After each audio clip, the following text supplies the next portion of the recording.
Shalom. Biasanya ibadah 3 penuh, saya lihat beberapa kursi kosong ya. Tapi nggak apa-apa, saudara berikan salam kiri kanan. Katakan apa sembarang deh. Shalom, apa gitu ya. Mas.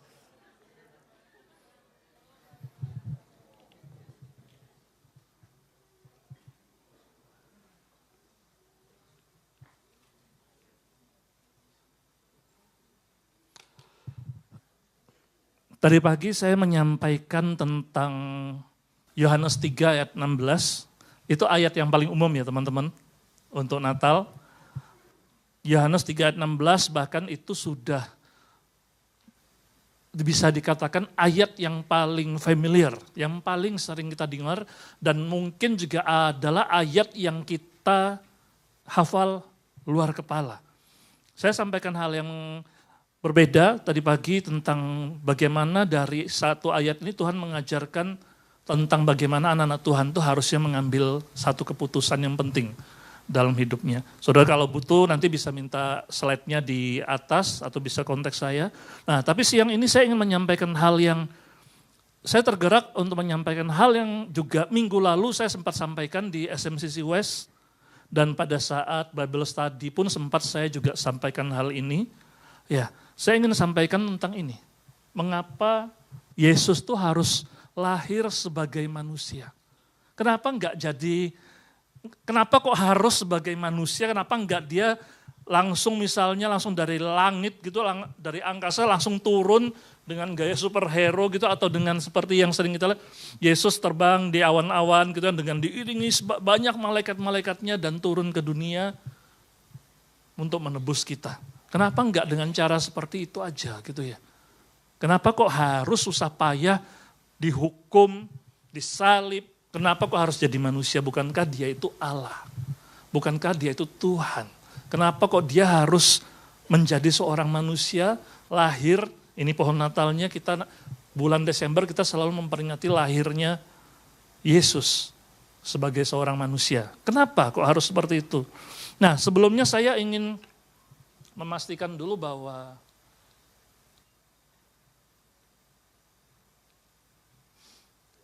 kisah Natal ini bukanlah sebuah kisah sedih tentang pengorbanan Yesus.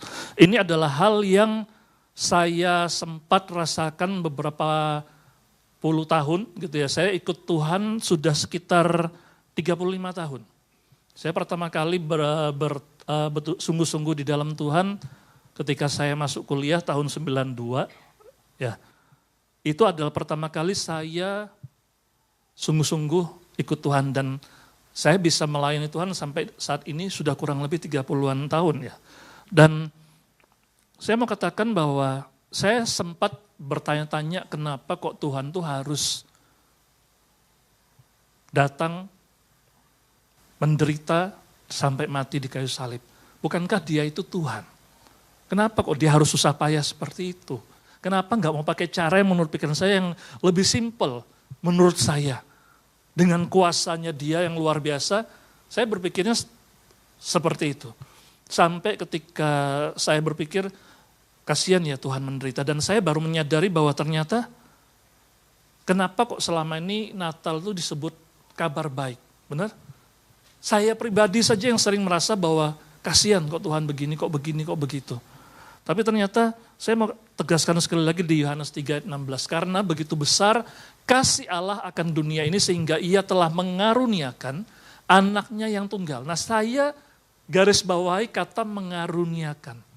Kenapa? Karena bukan berarti bahwa Allah Bapa itu mengorbankan Yesus. Tapi dia mengaruniakan. Dalam bahasa aslinya itu disebut memberi.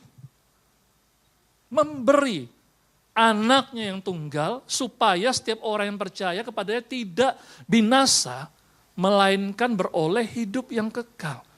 Bapa itu mengutus Yesus bukan untuk dia menderita dan mati di kayu salib menggantikan kita. Bukan cuma sekedar berhenti sampai di situ. Ayat berikutnya dikatakan karena apa? Supaya setiap orang yang percaya kepadanya tidak binasa. Jadi ada satu misi yang Bapa percayakan kepada Yesus dan memang cuma Yesus yang bisa melakukan itu. Nah, di ayat di bawahnya, mungkin bisa kelihatan kurang jelas, di Yesaya 25 ayat 8. Ia akan meniadakan maut untuk seterusnya.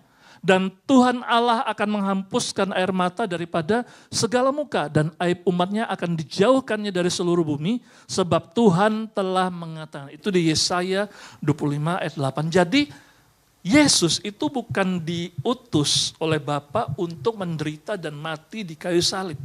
Tapi dia diutus supaya kita, saudara dan saya, itu tidak binasa. Artinya ada misi penyelamatan, karya keselamatan yang dipercayakan kepada Tuhan. Dan memang hanya Tuhan yang bisa melakukan. Kenapa kok bisa seperti ini? Nanti saya akan jelaskan.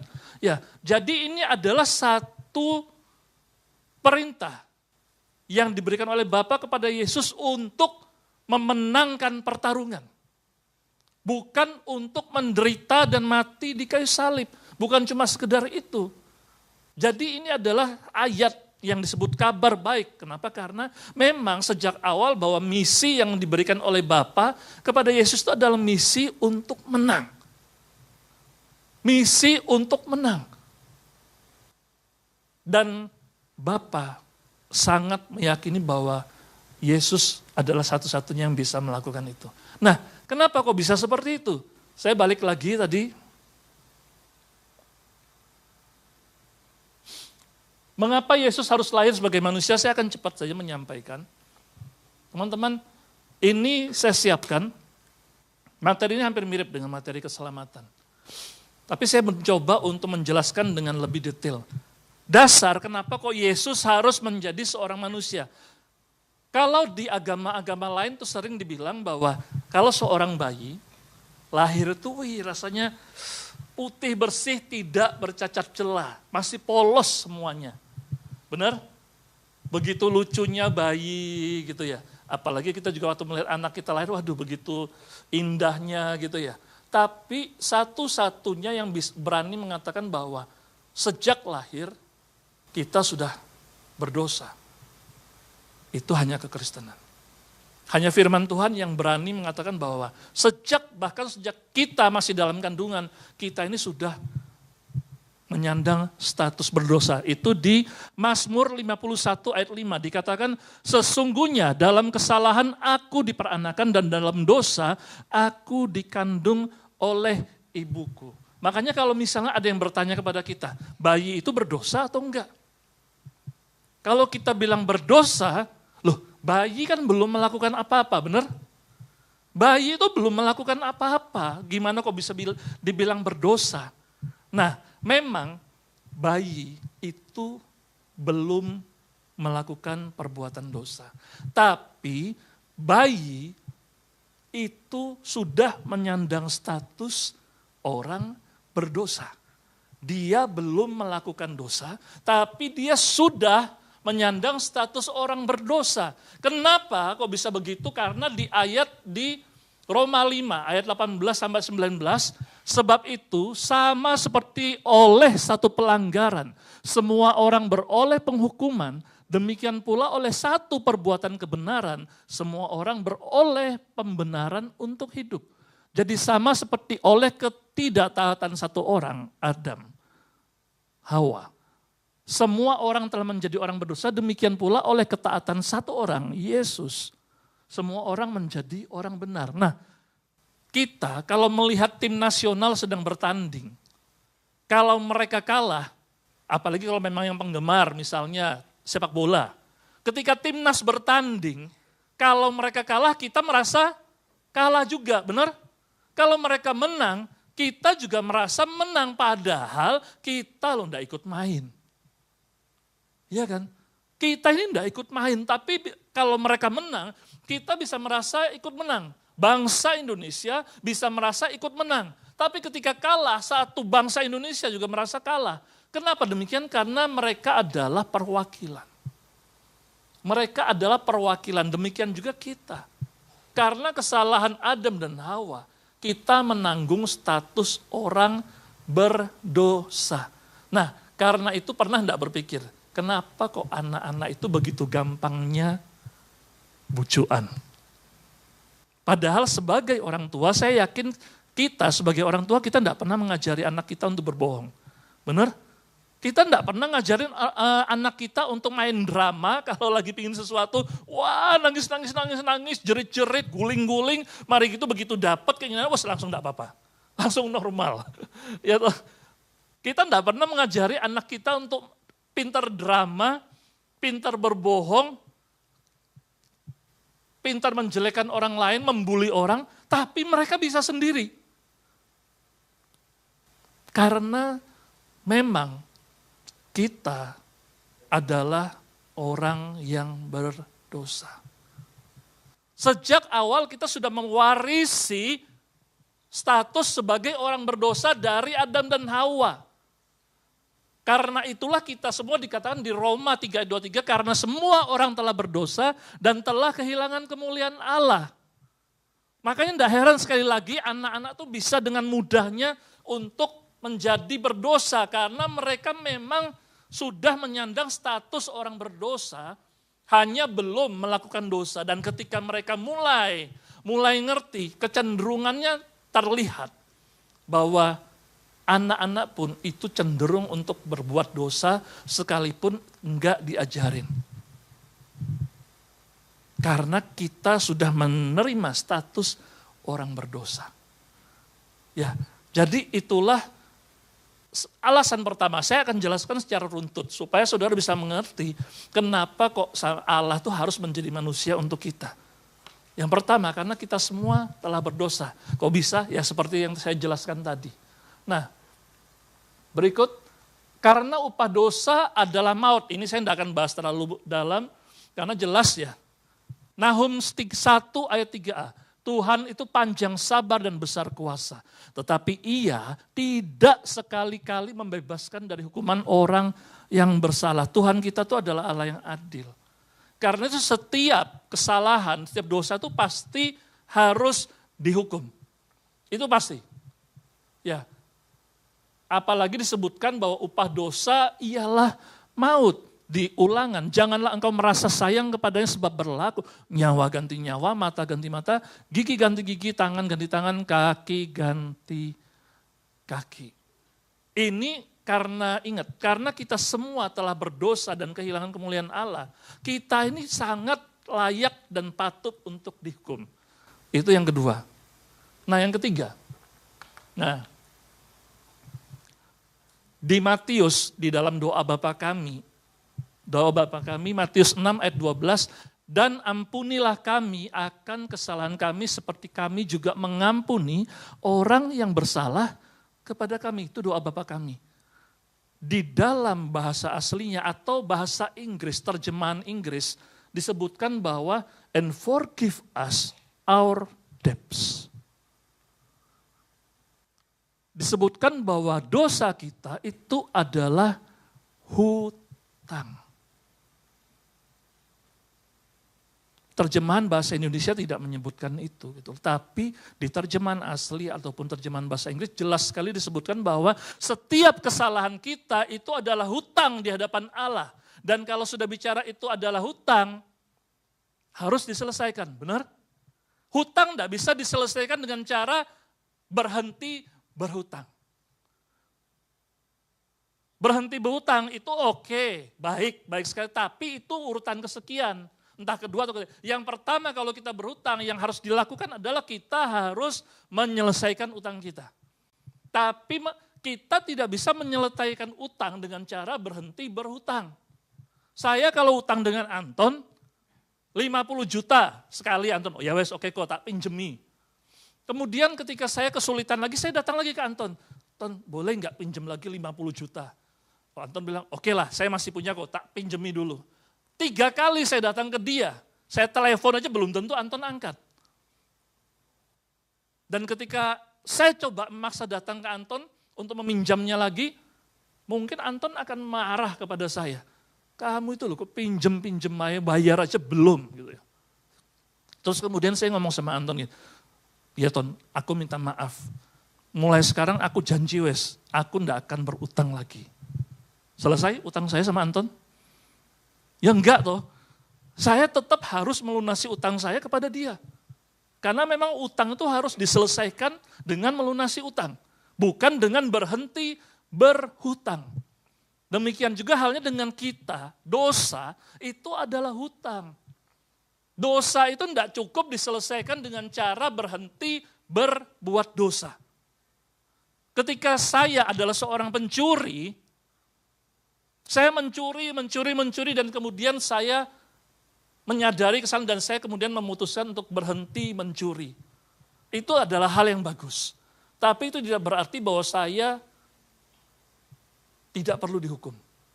Tetap ada harga yang harus dibayar. Demikian juga kalau misalnya saya menipu orang. Saya menipu rekan saya. Dan kemudian saya diperkarakan oleh teman saya. Diperkarakan masuk ke pengadilan dan kemudian diputuskan misalnya minggu depan saya harus menghadiri sidang untuk menentukan hukuman untuk saya. Dan kemudian selama seminggu mulai hari ini, mulai hari ini atau besok, saya mulai selama seminggu saya melakukan perbuatan baik. Oh saya nyumbang kemana, saya nolong ini, saya ini. Melakukan full perbuatan baik selama seminggu penuh. Dan sampai pada hari saatnya saya disidang, saya datang. Kemudian ketika hukuman itu dijatuhkan atas saya kemudian bilang, tapi Pak Hakim, saya selama seminggu ini saya sudah melakukan perbuatan baik. Saya sudah mencoba hidup dengan benar. Menurut saudara, apakah hukuman saya akan dikurangi atau dibebaskan? Saya yakin enggak, benar? Saya tetap harus dihukum sekalipun saya sudah melakukan perbuatan baik yang mungkin wow gitu ya selama seminggu. Tetap saya harus menghadapi hukuman yang harus saya terima karena saya sudah menipu rekan saya.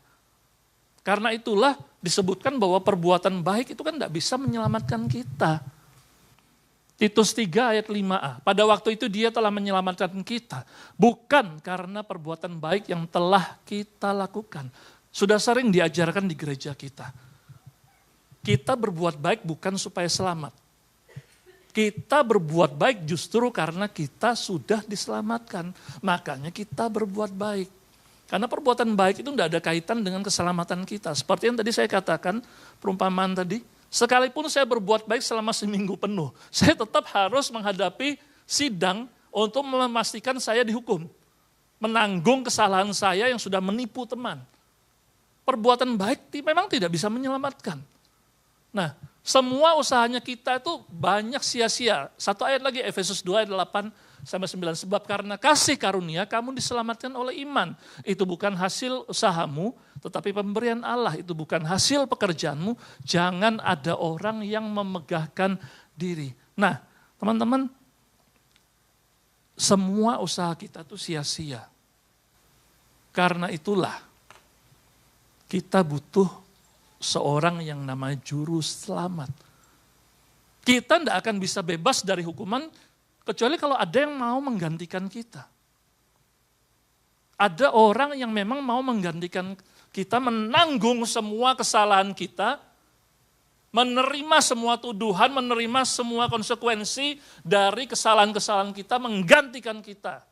Bahkan kan upah dari dosa adalah maut. Harus siap mati juga untuk kita. Karena itulah kita butuh yang namanya juru selamat. Masalahnya adalah siapa yang mau? Kenapa? Karena syarat untuk menjadi juru selamat itu ada dua. Yang pertama dia harus seorang manusia. Benar? Karena yang diselamatkan kan manusia. Jadi jelas yang harus menjadi seorang juru selamat itu juga seorang manusia. Dan yang kedua, dia harus tidak bercacat celah. Artinya dia juga tidak berdosa. Masalahnya adalah ketika dicari di bumi, ada begitu banyak manusia, tetapi semuanya berdosa. Di Roma tadi disebutkan semua manusia berdosa. Nah, berarti sekarang carinya di atas. Di atas, di sorga, ada yang tidak berdosa. Tapi masalahnya dia bukanlah manusia. Dia adalah Allah. Itu problemnya. Nah, solusinya adalah apakah dia yang tidak berdosa ini, Allah, itu mau menjadi manusia? Masalahnya adalah tidak mudah untuk seseorang, kita bayangkan seseorang, kita, ketika kita sudah ada di posisi atas, untuk kita mau turun ke bawah, merasakan yang gak enak, apalagi sampai disiksa. Yang simpelnya aja, misalnya saya sehari-hari, saya mengendarai Honda Beat.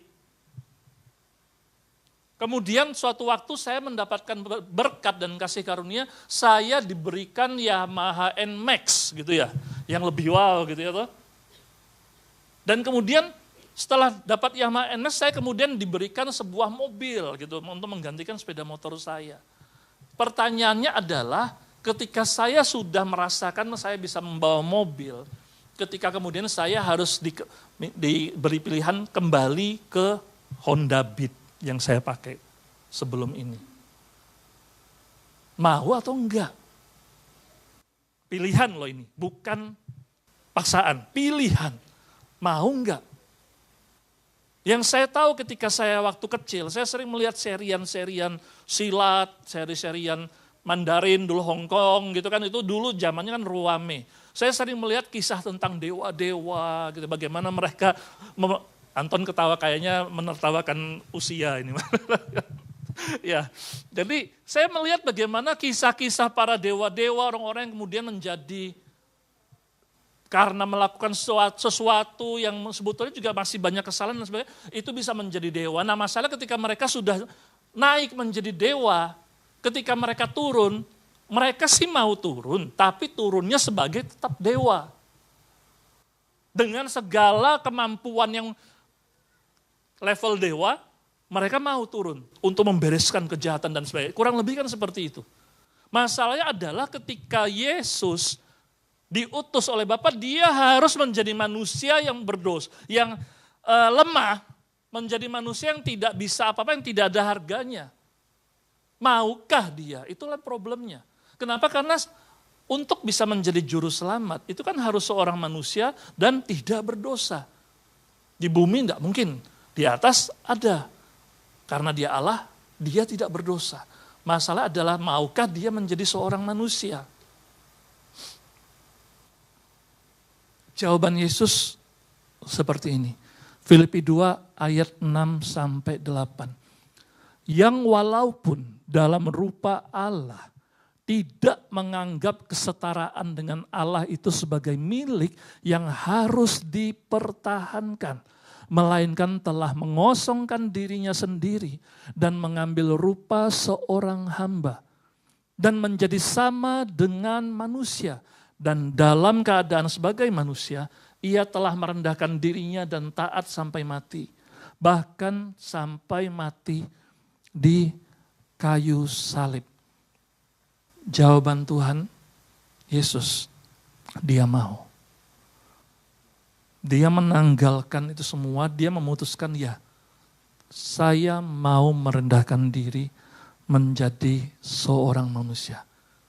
Dan untuk dia bisa menjadi seorang manusia, tentunya dia harus lahir dari manusia. Kan kalau dia muncul dari air, dia tidak disebut manusia, Aquaman namanya, benar? Ya, kalau dia muncul dari pohon pisang dibelah, bukan manusia, demit. Benar enggak? Kalau dia langsung turun dari langit ke bawah dengan gaya khas superhero, kalau turun yang seperti ini gitu ya, ya dia bukan manusia. Untuk dia bisa jadi seorang manusia, dia harus mau, karena dia Allah, dia harus menanggalkan semuanya, dan dia harus lahir sebagai seorang manusia. Caranya, dia harus lahir dari seorang manusia juga, supaya dia bisa dibilang sebagai manusia. Itulah alasan kenapa Yesus memilih lahir sebagai seorang manusia. Karena memang cuma dia yang bisa melakukan itu. Karena itulah Allah Bapa juga memerintahkan Yesus untuk melakukan misi keselamatan. sebuah karya keselamatan. Karena memang hanya Yesus yang bisa, yang mau untuk turun merendahkan diri sebagai seorang manusia. Saya yakin tidak ada yang mau karena kita, sekali lagi seperti yang saya bilang tadi, kita ini loh begitu sudah merasakan enak. Susah bagi kita untuk mau merasakan yang tidak enak lagi. Bagi kita itu adalah satu kemunduran. Bagi banyak orang itu mereka pasti menilai bahwa ketika kita sudah berada di posisi puncak dan kita mau merendahkan, bagi banyak orang itu adalah satu kemunduran.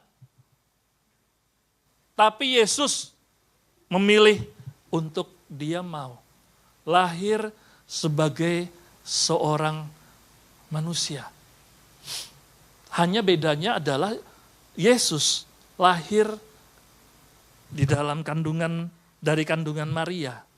Dia punya orang tua secara jasmani, Yusuf dan Maria. Tapi dia tidak dikandung karena satu hubungan biologis. Dan karena itulah dia tetap kudus. Dia tetap Allah. Dan perhatikan bahwa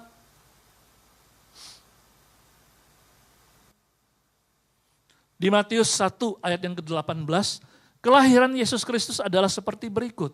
Pada waktu Maria ibunya bertunangan dengan Yusuf, ternyata ia mengandung dari Roh Kudus sebelum mereka hidup sebagai suami istri. Yesus menjadi seorang manusia, tapi ia juga tetap Allah yang kudus.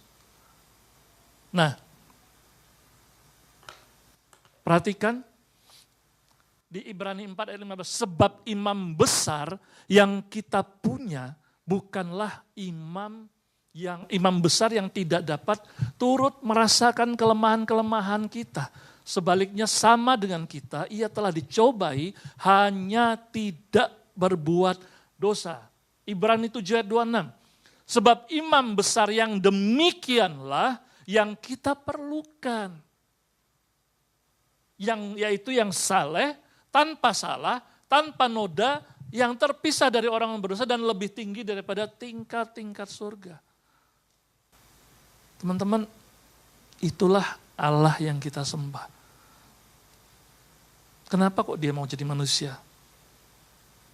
Untuk kita. Karena kita ini begitu spesial di mata Tuhan. Kita semua, saudara dan saya, kalian semua ini, kita semua, ini adalah pribadi-pribadi yang sangat berharga di mata Tuhan. Kenapa? Karena sadar nggak bahwa kita ini adalah pribadi yang dibentuk oleh Tuhan. Bukan cuma dengan firman-Nya. Pada saat Tuhan menciptakan langit dan bumi dan seisinya, dia berfirman dan terjadi. Tapi ketika dia menciptakan Adam, ia membentuk. Ia membentuk. Artinya apa? Dengan tangannya, dia membentuk Adam. Dan meniupkan nafas kehidupan. Kita adalah masterpiece-nya Tuhan. Kita ini adalah masterpiece-nya Tuhan, sadar enggak? Kita ini bukan cuma sekedar diciptakan hanya dengan berfirman, dengan perkataan. Tapi juga dengan pekerjaan tangannya. Dia membentuk kita. Dan itulah kenapa kita itu spesial. Karena itu kenapa dia sampai mau menjadi manusia. Karena memang kita spesial. Teman-teman, Yohanes 3 ayat 16, itu jelas sekali menunjukkan bahwa Yesus itu betul-betul menanggalkan kenyamanannya dia, dan dia memilih untuk jadi seperti kita. Saya katakan dari pagi juga bahwa kekristenan yang sesungguhnya, itu bukanlah kekristenan yang cukup hanya sekedar bertumbuh. Kekristenan yang sesungguhnya itu adalah kekristenan yang seharusnya berbuah. Punya dampak buat orang lain. Yesus dalam Yohanes 3 ayat 16 itu menunjukkan bahwa dia betul-betul melakukan sesuatu untuk kita. Sesuatu yang tidak mungkin dilakukan oleh orang lain dan hanya mungkin dilakukan oleh Tuhan Yesus. Dia melakukan sesuatu untuk saudara dan saya.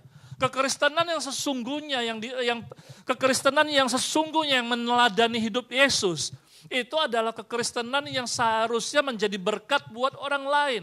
Dan kita tidak cukup hanya sekedar bertumbuh. Kenapa? Karena kekristenan yang cuma berpikir hanya untuk bertumbuh, itu adalah kekristenan yang egois. Kenapa? Karena kalau kita berbicara tentang kekristenan yang bertumbuh saja, itu berarti kita cuma hanya fokus kepada diri kita sendiri. Kita cuma berpikir bagaimana caranya kita bertumbuh. Tapi kekristenan yang sejati yang Tuhan tunjukkan adalah kekristenan yang berbuah. Ketika sebuah pohon itu berbuah, pohon itu tidak mungkin memakan buahnya sendiri. Setiap buah itu adalah untuk dinikmati orang lain, benar? Tidak ada pohon yang menikmati buahnya sendiri. Karena sebetulnya memang berbuah, itu bicara tentang bagaimana dampak kita untuk orang-orang lain di sekitar kita. Mengorbankan diri kita. Buah itu tidak tumbuh begitu saja, buah itu tumbuh karena ada supply dari pohonnya. Pohon itu mengorbankan dirinya untuk membuat buah itu bertumbuh. Tapi ketika buah itu jadi, yang menikmati adalah orang lain. Kehidupan yang mau mengorbankan diri untuk menjadi berkat buat orang lain. Itu yang Yesus ajarkan untuk kita. Kekristenan sejati tidak cukup hanya sekedar bertumbuh, karena itu ada kekristenan yang egois. Berpikir tentang diri sendiri. Tapi belajarlah. Pagi hari ini, siang hari ini, saya rindu setiap dari kita punya satu kesadaran. Kekristenan yang sejati itu ada kekristenan yang berbuah. Karena itu dampaknya untuk orang lain, bukan untuk diri kita sendiri. Dan itulah yang Tuhan ajarkan untuk setiap kita. Amin teman-teman. Ya, siang hari ini saya rindu supaya teman-teman tuh sadar bahwa dalam kisah Natal ini ada karya keselamatan yang Tuhan kerjakan untuk kita. Ingat Yohanes 3 ayat 16 itu bukan berbicara tentang satu pengorbanan Yesus. Bukan kisah tentang seorang anak yang dikorbankan. Tapi sebetulnya adalah kisah seorang anak yang diutus. Kisah Bapa mengutus Yesus untuk menang dan mengalahkan maut.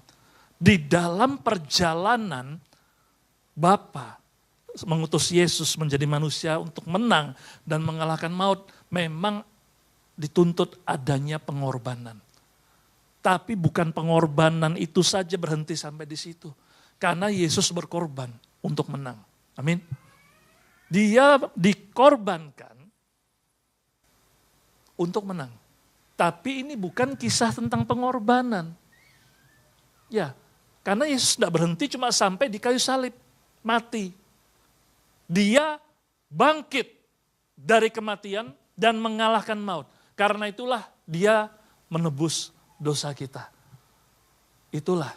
Jadi ayo, akhir tahun ini ambillah satu keputusan untuk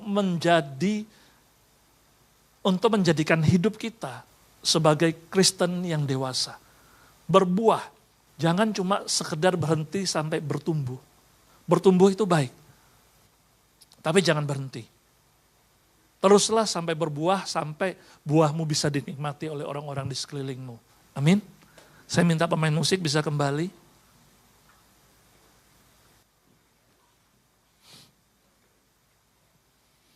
Ketika saya merenungkan ini, saya nggak lagi merasa sedih dan saya minta ampun sama Tuhan. Tuhan ternyata selama ini saya masih nggak mengerti banyak. Saya masih sering menganggap bahwa kisah Natal ini membuat saya bertanya-tanya. Kenapa ya kok Bapak itu bisa mengutus Yesus, mengorbankan anaknya? Bukankah dia Allah yang baik kok sampai mengorbankan? Ternyata saya yang salah. Sekali lagi Bapak tidak sedang mengorbankan Yesus. Dia mengutus Yesus untuk karya keselamatan. Memenangkan kita supaya kita tidak binasa, tapi beroleh hidup yang kekal. Dan selama proses untuk Yesus menang dari maut, memang ada yang namanya pengorbanan. Tapi bukan karena Yesus mau dikorbankan.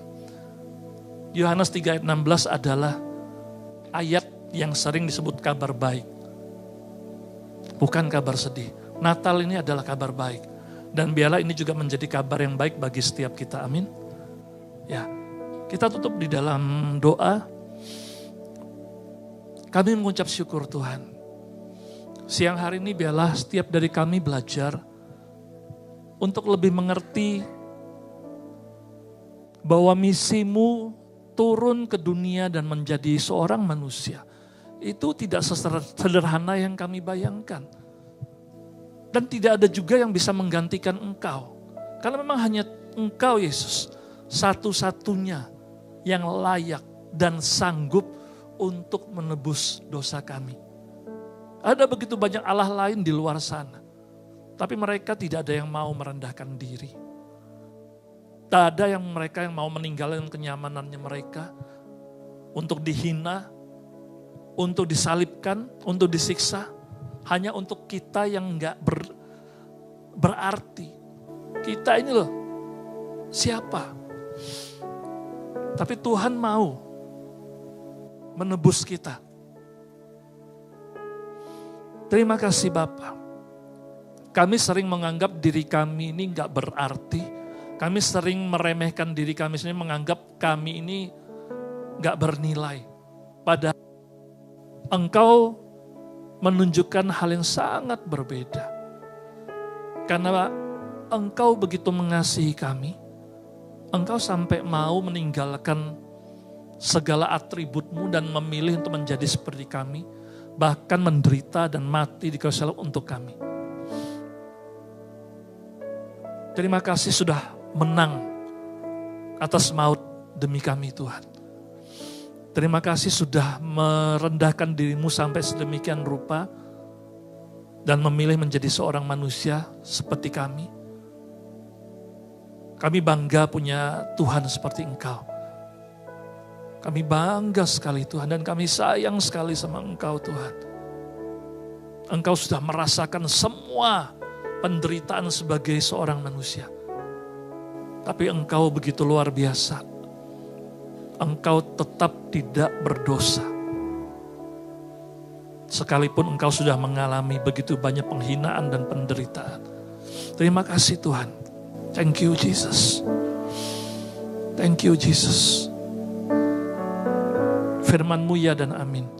Dan biarlah setiap rekan-rekan kami menyadari Natal ini begitu berarti bagi setiap kami. Terima kasih. Hamba-Mu selesai dan Hamba-Mu kembalikan dalam otoritas dalam tangan-Mu. Biarlah Roh Kudus yang berbicara lebih pada setiap rekan kami pribadi demi pribadi. Terima kasih, kami tutup firman-Mu hanya di dalam nama Tuhan kami, Yesus Kristus. Semua yang mengucap syukur bersama-sama katakan, amin. Tuhan memberkati.